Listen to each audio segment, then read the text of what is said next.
Hello dear students, today I am going to continue with chapter number 4 of Organization of Commerce and Management Standard 12 Commerce, session number 10 and the last session of organizing. In previous session we discussed delegation of authority with its meaning, definition by Lewis Allen, also some importance, that is the point of importance, 6 different points. So then, now today I am continue with the delegation of authority with the elements of delegation of authority, yani components, or we can say the process of the delegation of authority. When the process is there, it must be in a sequence. So let's start with the once again, what is the meaning of delegation of authority?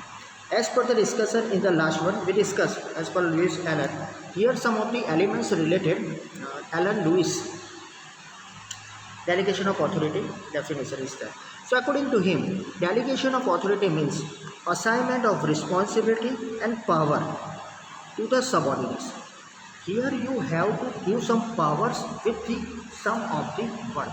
Yani powers are given and work is there, that is the other thing. But mostly we can say that first of all the work is given, right, and then after the powers are assigned. તો પહેલેથી હું આપણા મગજમાં જ હોય છે કે power છે એટલે કામ કરે છે ના, they have work, that's why the power is given to them. So this is the best meaning related to the delegation of authority, other meanings, right? So once again, assignment of responsibility and power to the subordinates, यानी आपके नीचे काम करने वालों को आपको पहले काम देना है, असाइन करना है, then after power देना है, right? But this is through or by creating accountability for effective performance. So this is the particular information or definition related to the process. हमने उठाई तो सर बेबे डेफिनेशन कई लग, you can write out this one, but this particular definition और meaning of the delegation of authority that is related to the process. Okay, so responsibility देनी है, काम भी देना है, उसके साथ ये सब कुछ सबऑर्डिनेट्स को देना है, उसके बाद एक अकाउंटेबिलिटी भी क्रिएट करनी है to whom the person is answerable. So delegation is done, holder के पास अथॉरिटी आ गई, काम भी आ गया, लेकिन वो रिपोर्टिंग किसको करेगा, that is the main accountability 11 में आता है, that is for the effective performance. So here, according to Alan Lewis or Lewis Allen, the following elements are included in the delegation of authority. So these three elements are there, elements or components. The first one, entrustment of responsibility, conferment of authority, and last one, third one, creation of accountability.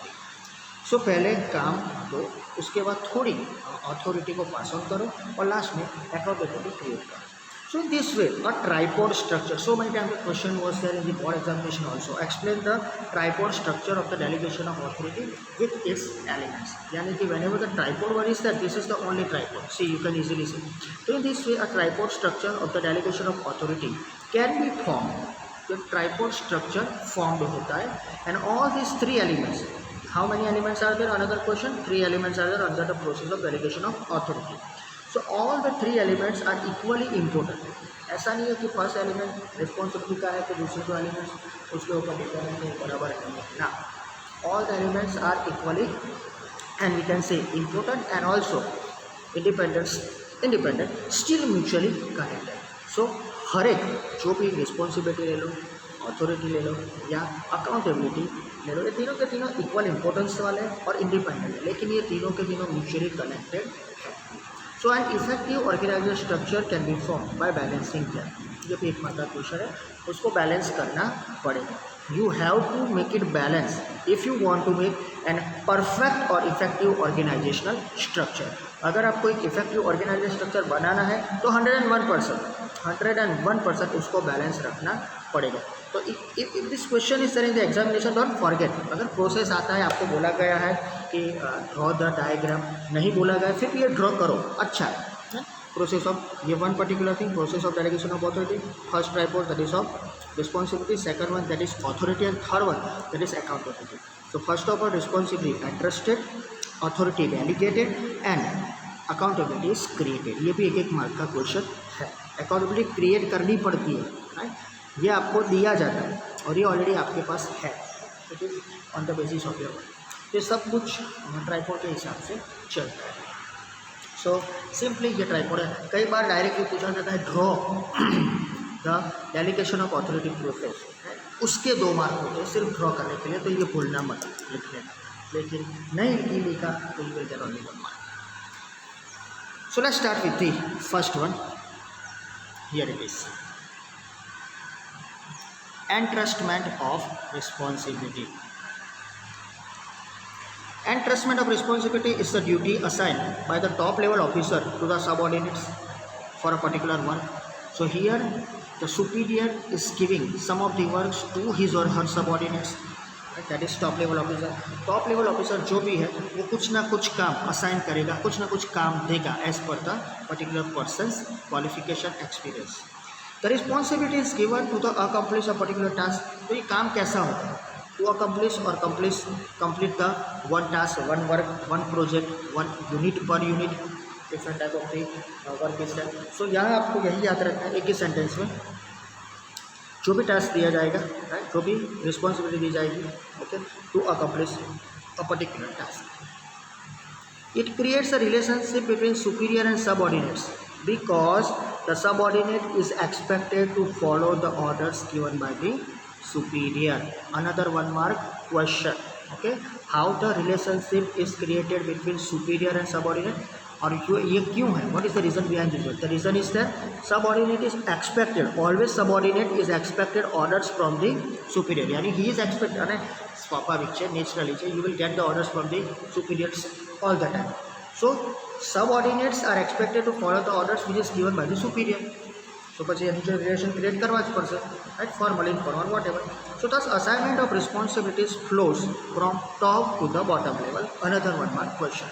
So this particular responsibility or assignment is done from the top to bottom, यानी downward हम इसको बोल सकते हैं, it is downward, right, याद रखना. नीचे से ऊपर नहीं जाता है, ऊपर से ही नीचे आता है कंप्लीटली. ये हर यूनिट में ऐसा ही होता है. Next one, second one, conferment of authority. By giving power to a person result can be obtain by work accomplishment. So अगर आप किसी को पावर देते हो, अथॉरिटी देते हो, राइट, कोई भी बंदा है, कोई भी पर्टिकुलर पर्सन है, सबऑर्डिनेट आपके अंडर में काम करता है, तो रिजल्ट इज इम्पोर्टेंट. तो result can be obtain by work accomplishment. तो when you are giving powers, result तभी आएगा. You will get the better results when you are giving responsibility and power both in the balance. So administrators have the highest authorities, आपको मालूम है. So the administrators should provide enough power to the helpers or subordinates so that they can allot the work to the lower levels and get the work done. So why the powers are given to the middle level from the top level or from the superiors to the their subordinates? The reason is that particular superiors are always trying to get the work from the subordinates, और जो subordinates है वो भी किसी के superior है, they are also trying to get the work from the others. So because of this one, administration are giving some of the powers to the middle level, and middle level is giving some of the powers to the lower level. But lower level के पास इतने powers नहीं हुए, उसके उनके पास काम ज़्यादा होगा, तो they can allot the work and get the better work. So hence delegation of authority is an important step towards allotment of power. तो ये जो अथॉरिटी है वो किसी न किसी तरह पावर को देने के लिए, अथॉरिटी देने के लिए बहुत ज़रूरी है. अगर आपको किसी को अलॉटमेंट करना है पावर का, तो वो रिस्पॉन्सिबिलिटीज़ के तौर पर होगा. अगर उसके पास कुछ काम नहीं है, टास्क नहीं, और आप उसको पावर देते हो, तो फिर वो जो भी हो, वो भी पर्टिकुलर पर्सन है, लेकिन वो जो भी है उसकी अथॉरिटी बढ़ जाएगी. And somehow he will not complete the work, क्योंकि उसके पास काम नहीं है ना, उसके पास सिर्फ ऑर्डर्स है. That's why sometime it happens के powers are very important, but without the work power is nothing. वो फिर अलग सेंस हम उसको देखते हैं. So this flows from upper to lower level like responsibility. So entrustment of responsibility and conferment of authority both are from upper to lower, यानी from top to middle, middle to bottom. उसको यही भी follow करना है. So normally in this process the power to give decisions and the power to give orders is given. So यहाँ कैसे power दिए जाते हैं? Another 1 mark question. How many types of the powers are given? 2 types of the power. अच्छा, ऐसा नहीं आता है which type of the powers are given. So simple, the decision making and orders. तो यहाँ पर जो भी सुपीरियर है वो सबऑर्डिनेट्स को पावर देते हैं. They can take the decisions related to the work and also they can give the orders to the subordinates also. वो खुद अपने काम का, यूनिट का, टास्क का डिसीजन अपने आप ले सकते हैं, और वो खुद वो काम कंप्लीट करने के लिए किसी को ऑर्डर दे सकते हैं. So this delegation of authority can be for various purposes, ये डेलीगेशन ऑफ अथॉरिटी को एक काम के लिए भी ना हो तो अलग अलग काम के लिए हो, वेरियस पर्पजेस आर हियर। सीधा example, marketing managers are given power to incur necessary expenditure in their work area. तो ये एक तो है नहीं ना, अथॉरिटी दे गई मार्केटिंग मैनेजर को, एक अथॉरिटी दी उसका काम खत्म होगा नहीं, वो मार्केटिंग मैनेजर है, वो ऑफिसर है, राइट, वो एक लेवल यूनिट का मेन पर्सन है, कई लोगों का वो सुपीरियर है, तो उसके लिए क्या है, वो उसको क्या पावर दिए जाएगी, नेसेसरी एक्सपेंसेस वो करे अपने एरिया के लिए ज़्यादा से ज़्यादा, राइट। उसके बाद उसको कोई इन्फॉर्मेशन हो कि भाई मुझे यहाँ के यूनिट के लिए कोई बंदा चाहिए तो अपॉइंटमेंट ऑफ द एम्प्लॉइज़ वो कर सकता है, salesman, sales executive, whatever, to take disciplinary actions against the employees. अगर एम्प्लॉइज़ बराबर काम नहीं करे तो उसके लिए एक्शन लेने के लिए उसको भी छुट्टी है, उसको उसकी अथॉरिटी है। तो see not only work related decisions or orders are given, but also some of the other work related decisions are also taken by that subordinates. तो सबऑर्डिनेट्स को सिर्फ एक ही पावर नहीं दिया जाता, ऐसे कई होते हैं अलग अलग डिपार्टमेंट, फाइनेंस डिपार्टमेंट के हेड होते हैं, उनको सिर्फ एक ही डिसीजन नहीं लेना होता है कि how to get the finance, उसको कैसे यूज़ करना है और अदर सोर्सेज ऑफ फाइनेंस खड़े करना है, कैसे उसको यूज़ करना है, कैसे उसको डिस्ट्रीब्यूट करना है, कहाँ से ज़्यादा आउटपुट आ रहा है, फाइनेंस मैनेजर को लेना है। अच्छा, फाइनेंशियल जो भी काम करते हैं ऐसे कोई एक्सपर्ट्स चाहिए, आपके क्लर्क्स चाहिए, कई बार ऐसा होता है अकाउंटेंट चाहिए, तो इन सब के लिए सबकी इन्फॉर्मेशन जो है वो सबके लिए वो फाइनेंस मैनेजर को डिसीजन लेने की छुट्टी होती है। So this is the particular 1 and 2 mark question, but ये 3 मार्क का पूरा क्वेश्चन आ सकता है, लेकिन मैंने जो डिस्कशन किया वो 1-2 मार्क के लिए जरूरी है। अच्छा, last one, creation of accountability. The delegated authority, ये जो हमने दी हो, holder has to provide proper explanation and follow reporting process to the top level management. तो whenever you are going to give the report of your work after your completion of work, that is accountability. Accountability आपको मालूम है, answerable to your upper level, और whatever work is done by you, you have to report that work. So जो भी आपको authority दी गई है, जो भी होल्डर, जो भी अथॉरिटी आपके पास है, राइट, उसको प्रॉपरली एक्सप्लेनेशन प्रोवाइड करना पड़ेगा, राइट। ऑल्सो उसको फॉलो करना पड़ेगा reporting process. After completion of the work he has to report to the top level management. तो यहाँ पर पूरा उल्टा हो जाएगा, याद रखना। So he has to, that person, that authority holder has to give the information related to the work to the top level. So this is known as accountability. ये 1 मार्क का क्वेश्चन है, कई बार बोर्ड की exam में आ गया है, what is accountability. So once again I am repeating, delegated authority holder, जिसको अथॉरिटी दी गई है वो बंदा, has to provide proper explanation.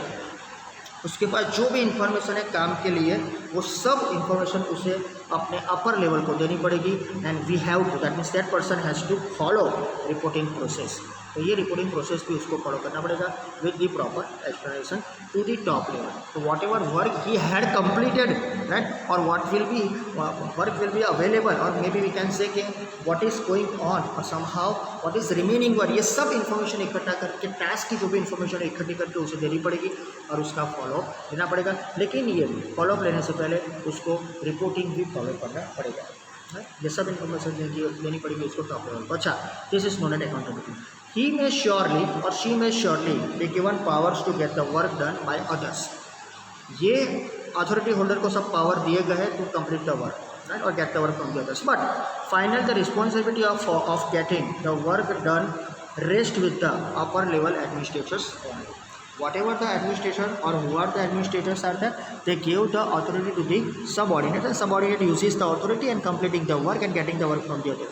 But the final authority is in the hand, okay, for the completion to look after that one, it is in the hand of the administrator. से हमने आगे भी देखा था, राइट, कि काम ठीक तरीके से, सही तरीके से होता है या नहीं, राइट। और एक सेंटेंस भी हमने देखा था कि responsibility rest with the upper level administrator only and he can not free himself from that. वो काम से दूर नहीं रह सकता, काम से पर नहीं रह सकता, उसको उसमें इंक्लूड करना ही पड़ेगा, यानी आना ही पड़ेगा।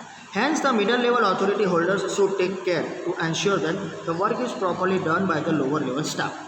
ये भी एक अंडरलाइन करके रखना कि whatever the work is contained, वो टॉप लेवल देख ही रहा है, लेकिन कई बार ऐसा होता है कि it is the responsibility top level को कंप्लीट करना पड़ेगा। अगर काम कंप्लीट नहीं होता है ऑन टाइम, तो मिडल लेवल यहाँ पर है, वो भी देखता होगा कि whatever the work is given to us with the authority and we give that works to the bottom level, they are doing good.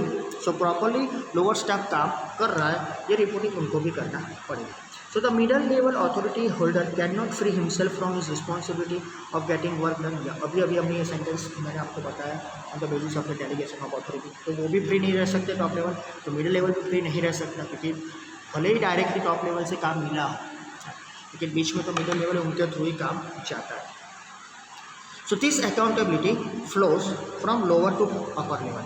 तो याद रखना ये जो elements of delegation of authority है, उसमें एक चीज़ सिंपल से याद रखना कि जब भी रिस्पॉन्सिबिलिटी और अथॉरिटी आती है वो top to middle, middle to bottom आती है, यानी डाउनवर्ड जाती है. लेकिन जब भी अकाउंटेबिलिटी आती है, हमेशा याद रखना accountability is always from bottom to top level, यानी bottom to middle, middle to top, यानी वो डाउनवर्ड नहीं है, ये अपवर्ड है. तो फिर से एक बार accountability flows from lower to upper level, and this accountability can not be pass on. ये हमेशा याद रखना.